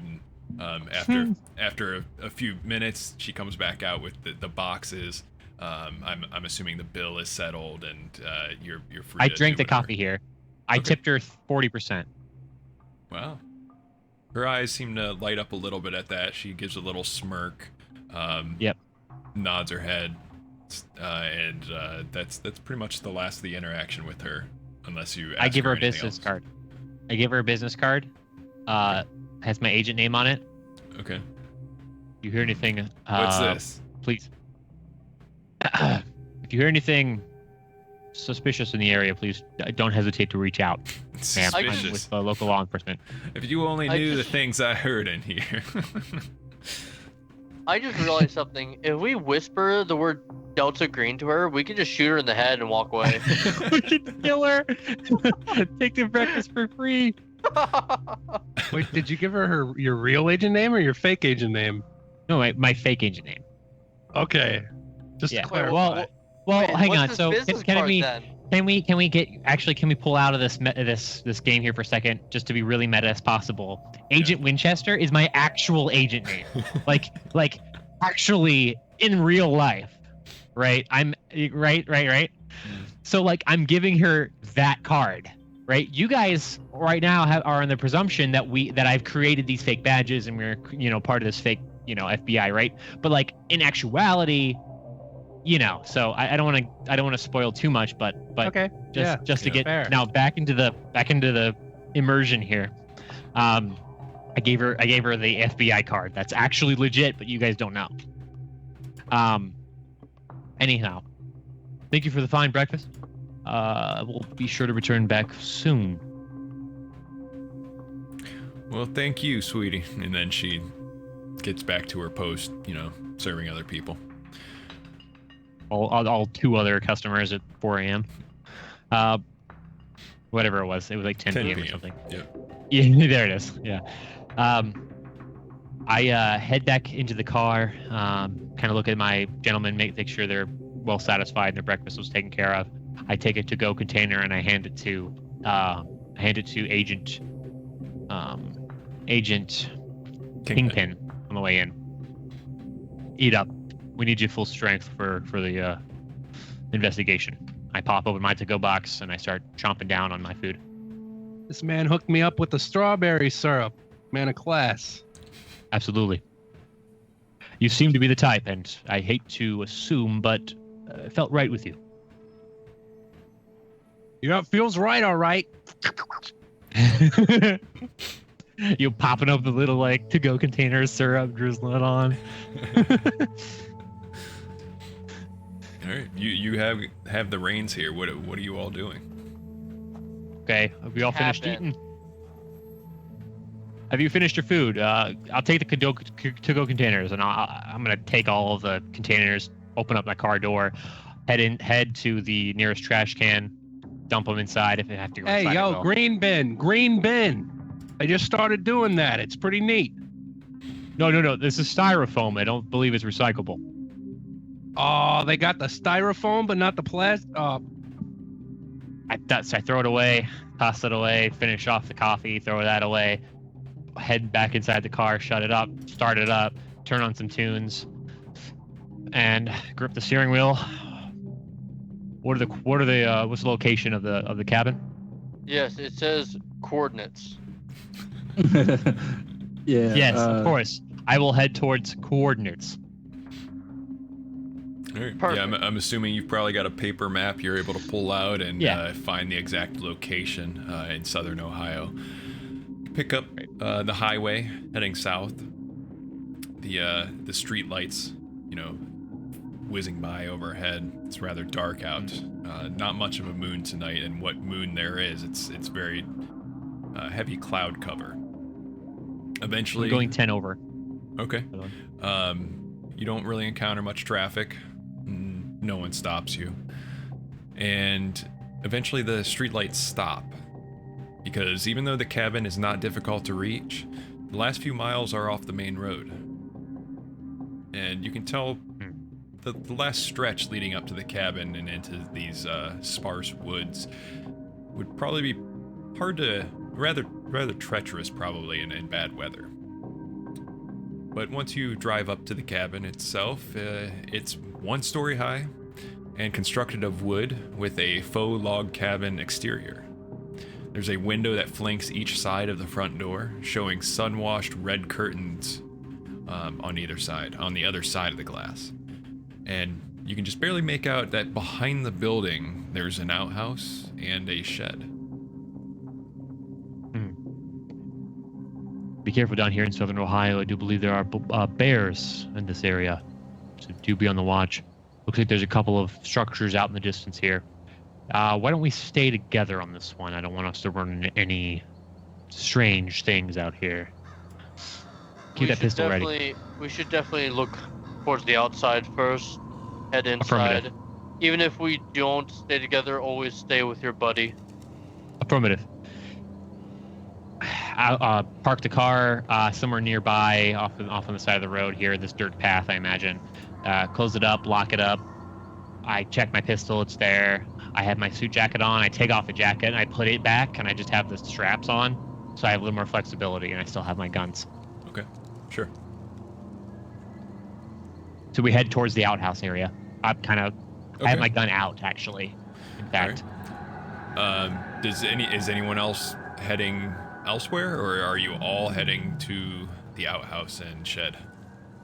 I've got my hands in the pockets, just following behind this man. Also, just for curiosity's sake, anything weird happened to the radio on our way out? No. It's as been on we the whole got up time, in these. so All right. yeah. It would have changed, whatever station you had it on might have gone out Yeah. of reach of Cleveland at some point, but otherwise nothing strange. Right. I just meant nothing going out. We didn't get any excessive static or nothing. No. All right. Sounds good. Yeah, hands in the pockets, following behind him. Okay. I do have my gun out, just letting you know, like it's out. Yeah, sounds good. All right. So as you approach the outhouse, you see it a little bit closer. Just standing here, it seems like a typical outhouse. The shed is not very large. There's a heavy padlock on it. I want to take Take a look at this. I'm going to take the multiple keys that I have taken from the apartment, see if any of them work on the padlock. Yes, you do I find walk one. up and I say, looks like this key unlocks this door here. I'm going to open it slowly. Somebody take a look on the inside for me as I unlock it and I slowly pull it open. it pulls it open. I put my gun in and I head inside to see if there's anything. What do I see? Okay. Kingpin and Kenrich, what are you doing while they handle that? I'm just looking around the outside. I've got my flashlight in my hand. I'm looking around and just trying to see if there's any movement or anything like that. And speaking of flashlight, are you the only one holding a flashlight? Because it is rather dark. You can see, but if it's pitch dim. If it's really dark, yeah, I would imagine we all have at least a flashlight, or my pistols probably have a flashlight attachment if that's okay Sure, with you. that's fine. Yeah, turn on my pistol flashlight. Okay. Yeah. Yeah. If it really is the 2000s, I'd be carrying around a stadium grade spotlight. Okay. Yeah, you can. Stadium grade spotlight. Stadium grade. Yeah, all right. Yes. Yeah. Stadium grade spotlight. I want to be able to see everything. For Not quite. You can't have like a large, No, light fuck if you that. I want want a flashlight. I want a normal ass flashlight. All right. And as I was saying, Kingpin, what are you doing? Well, are you just kind of still hanging back? Yeah, I'm with Brawny over here, kicking rocks basically. We already cleaned up the place, you know. We didn't find anything at the apartment. We've done our job. This is just fodder. We're making our job deeper than it has to. But whatever, I'm here, you know. This is better than sitting behind some bars. Yeah, sure. So, what you see inside of the shed? There's not much in here that's there's nothing unusual, anyways. There's you see a number of tools. There's an axe, some shovels, some rakes, a small lawnmower, and the thing that does seem odd is the amount of gasoline in here. There's 2 very large containers of gasoline, and they look full. Looks like it's probably about 20 gallons. 20 gallons. God. Yeah. And meanwhile, Seems to be stockpiling some gasoline here for some reason. Continue. Meanwhile, Agent Kenrich and Kingpin, you don't see anything unusual in the surrounding area at first, but after looking around a little bit, especially Kenrich, it sounds like you're scoping around with your light. You notice at the edge of the clearing there's a mound of dirt that seems out of place. Hey guys, there's a large mound of dirt over here. Y'all want me to check that out? Are we far enough away to hear that, or are we? I was just standing outside the shed Yeah, entrance. it's a pretty small, closed-in area. The whole clearing. Roger itself. that. Be careful. It might be perhaps a dead pet or something. Just Kingpin, you wanna back me up here? Yeah, I'm sure you can find a shovel. Here, give me a flashlight. I give him the flashlight, and I actually go into my briefcase, and I open it up, and if Kingpin, if you're looking in to the briefcase, you'll see a bunch of like smaller dig tools, maybe like a foldable spade in there, and I'll pull one of them out, and as we're on our way to the mound, I'm going to take a closer look at the soil. Is the soil fresh? Is it hardened? Like, it's not fresh. Does the soil seem unnatural? It does seem like someone not recently, but someone dug it up and put it here in this pile. And when you get closer, you can see that there's a hole nearby. Near the mound? Yes. Okay. And so I look at Kingpin and I say, "You thinking what I'm thinking?" I don't know. To be honest with you, I wasn't thinking about much, Doc. What are you thinking? Well, there's a hole over here. Someone had to have dug this up. And Oh yeah. does the hole seem is a hole actually a circular hole, or is it a rectangular dig? It's more of a rectangular hole. Are you shining your light into it? Yeah. Shining your light into it, you reveal that it's a tank of some sort. there's a hatch and pipes coming out of it. Kenrich, you would definitely know, just based on your intelligence, basically. This is a septic tank. You also realize that there's an outhouse behind you. Doesn't make sense that you would need both an outhouse and a septic tank. This is weird, Kingpin. I don't understand this. If you got a perfectly good outhouse, why you need a septic tank for? I'll tell you why, so versa. you don't freeze your ass off while you're taking a shit. This is an old cabin, buddy. I'm sure that they had the outhouse there before. They just put in a bathroom, you know. I'm not taking a shit in that thing. Nope. It's You a know? Cthulhu. It's a Cthulhu monster, obviously. Turd Thulu coming out. Monologue. Cthulhu. Oh shit. But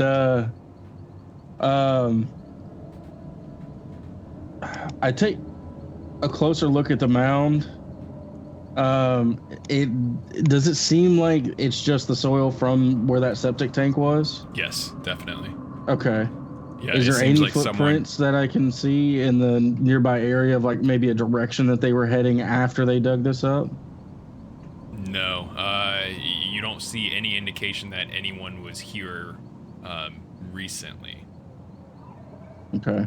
Yeah, because the soil's already hardened. It was probably soft and then hardened over time.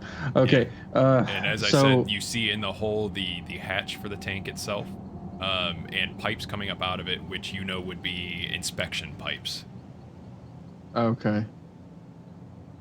It looks like it was under inspection here recently. Maybe somebody. No, so inspection pipes are, and you would know this. They're for just that. They are a part of the septic tank for inspection purposes, but they are not buried. Oh, okay. I thought you were saying that it was like open hatch and everything like that. Nope, it's all closed up otherwise. Okay. All right. I guess let's go back to the other guys and let them know what we found. Mm-hmm. All right. At this point, we're coming out of the shed. Unless we've noticed anything about these large gallons of gasoline, other than the fact they're just large gallons of gasoline. That's all you notice about it. Sure. Seems strange to be hoarding this much gasoline in here, but let's check on the others, see what they're doing. Exit shed. See them approaching. Agents, what have you discovered? Well, shitter's full. Yes, I've also seen that movie. No, there's just a septic tank, but it looks like somebody dug it up or they recently put it in. Nothing's covered back up, but why in the world they would dig it up? I just don't understand. They got a perfectly good outhouse. They got a septic tank here. The septic tank was dug up. Yeah, they dug up, or they either put one in recently, or It sounds disgusting. they dug it up. Did you look inside? Did you open the hatch at all? We didn't go down in the hatch, no. I think that might be something we should do soon. What's your obsession with digging through someone else's feces? Anyone, especially somebody of your nature, I would assume you know we need to make sure, even though it's weird or disgusting, that any area and all areas do not have anything that we need to conceal. They could be anything that is unnatural, could be in a septic tank, underground, in a hole, it doesn't matter. Excuse So- my I ain't going excuse in my there, dog. attitude here. But exactly. You got a good point. I ain't going in there. Are you volunteering to investigate the septic tank? I'm not a fucking child. I will go do it right now, and I start walking off. All right. What do you do? Is there a hatch or something like you said that I getting can closer open? to it. You see the hatch. I will that's there. obviously I want to cover my fucking face. It's gonna smell like shit, literally. You see the hatch that's there, and the partially uncovered tank that it's attached to. Getting closer, you can see that there's a padlock on the tank's hatch, as well as it's very similar to the lock that you saw in the shed. Does it open with my keys? Yeah, you find a key on there that fits. Well, and this key ring is a proverbial skeleton key. And I slide open the hatch with my mouth covered, obviously. Okay. It opens very easily. The hinges are well oiled. The hatch is well cared for. It looks like, and you see inside it's just a dark tank in there. Are you shining your light down in there? I'm assuming. Obviously, yeah, Okay. definitely. It's pitch black down in that tank, and the light pierces through, and you can see at the bottom that it's nearly 2 meters deep, which is about 6 feet. Yep. You cannot see either end of it. You can kind of make out the walls. It looks like, from what you can tell, it's a longer shape, so it's almost like a tube shape.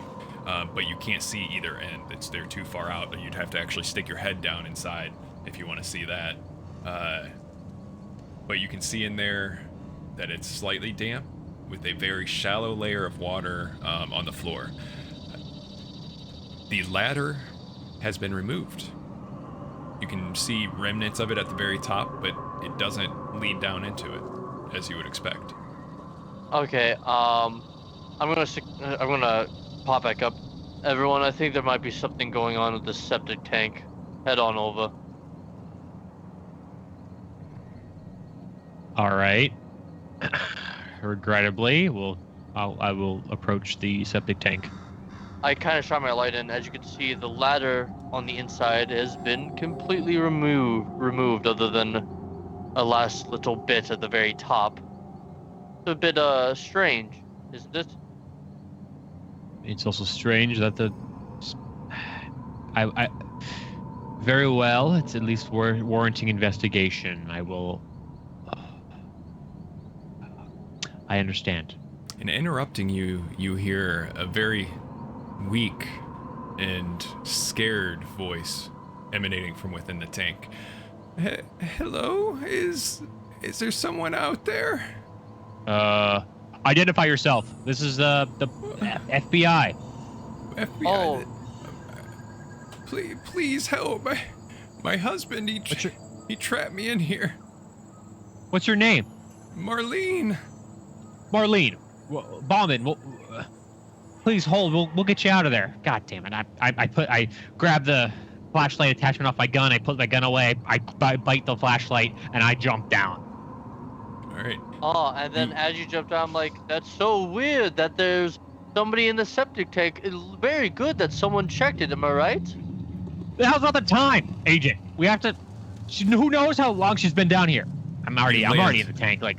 Yeah, you land down there with the splash. It doesn't even come up to like half of your boots. This tank is pretty much empty, except for just some remnant water that probably seeped in just from the outside.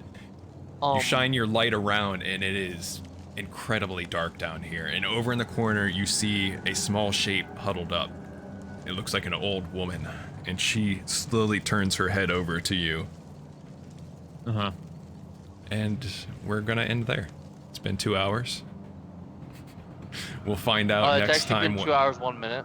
Yes, it has. We'll find out next time a little bit more about Marlene. And I hope you enjoyed playing Delta Green. That was my first time running it as well. Had a lot of fun. So, is there anything you'd like to add about your characters here at the end? Maybe some thoughts going through their heads. We'll start with Agent Kingpin. Yeah, so what's going on in Kingpin's head, huh? Well, I don't think his heart's racing as much as these other Goombas. It's not like he hasn't seen somebody trapped somewhere before. But to be honest with you, he's bored. We've done a whole lot of nothing the last couple hours, and I'm used to a more fruitful lifestyle. You understand? I'm not usually the one getting my boots dirty. It's about where I'm at. All right. We'll go counterclockwise this time. Agent Kenrich. I think Kenrich is like thinking to himself, "What in the hell am I doing here?" And stuff like that, because he's out of his element completely. I mean, he's good at researching and finding things, but he's not used to this type of research and investigation. But he's just taking a seat back and letting everybody else lead the way and inputting when he can. Okay. Agent Crypt. He's seen his fair share of missing victims cases and plenty of cold cases like this one that perhaps he's worked on. And Maureen being here is just for him another means to advance his career and solve another case and hopefully get somebody that has been suffering for quite some time to find some peace. But again, who knows what's going to happen, being the fact that we're working a Delta Green case. So there might be other variables involved that is going to restrict his jurisdiction when it comes to resolving this case on his employment side. So, Sure. And finally, the mysterious Agent K. Could you please use my whole agent name? I prefer. Go for it. No, you. I don't want to say that No. again. What? Agent K is honestly slightly annoyed. He was really hoping that this mission was going to be actually just like a cleanup mission, so he could get back to his own investigation, his own work on his personal side.